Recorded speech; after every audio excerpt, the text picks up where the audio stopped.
किसान और उसकी पत्नी की कहानी।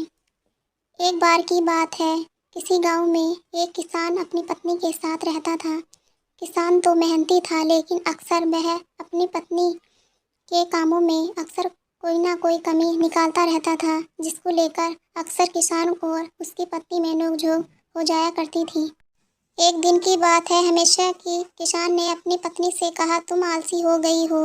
अब तो तुम धीरे धीरे और सुस्त रूप से काम करती हो। तुम अपने समय खराब करती हो और घर के कामों को लेट करती हो। रोज की ऐसी बातों को सुनकर किसान की पत्नी अपने पति से ऐसे शब्दों से नाराज हो गई और बोली कि आप गलत हो जो रोज रोज मुझे ये बातें सुनाते हो, और यदि ऐसा है तो कल आप घर पर रहो और आपके बदले में खेत में जाऊंगी, वहाँ आपका काम करूंगी और यहाँ घर पर रहकर मेरा काम करें। अपनी पत्नी की ऐसी बातें सुनकर किसान ने खुशी से कहा, ये तो बहुत अच्छा, मैं घर पर रहकर तुम्हारा काम करूँ। एक दिन तुम खेत में काम करोगी तो तुम्हें पता चलेगा कितनी मेहनत करना पड़ता है। फिर इसके बाद पत्नी ने अपने पति किसान से कहा, कल जब आप काम करेंगे तो उससे पहले गाय का दूध निकालना है, फिर सारे कपड़े धोने हैं, बर्तन धोने हैं, मुर्गियों का ध्यान रखना है और घर की साफ सफाई रखनी है और एक सूत काटना है। इतना सभी कल काम करना है।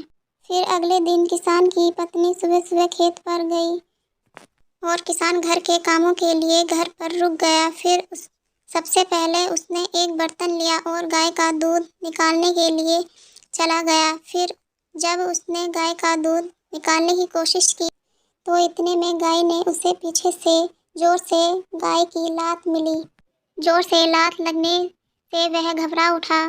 फिर किसी तरह से दूध निकाला, कपड़े धोए, बर्तन धोए, घर की साफ सफाई की। इतना करते करते उसका दम निकल गया। फिर उसने मुर्गियों को खाना खिलाने के लिए चला गया। इस तरह वह सूत काटना भूल गया और फिर इतने काम करते करते वह उसे शाम हो गई। फिर शाम को जब पत्नी खेत से लौट कर आई तो वह किसान ने शर्म से अपना सर झुका दिया, जिसे देखकर पत्नी समझ गई कि पति को सबक मिल गया।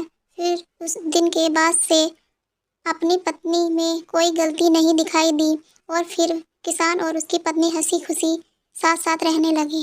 दोस्तों, अगर वीडियो अच्छी लगे तो वीडियो को लाइक, सब्सक्राइब और शेयर ज़रूर करें।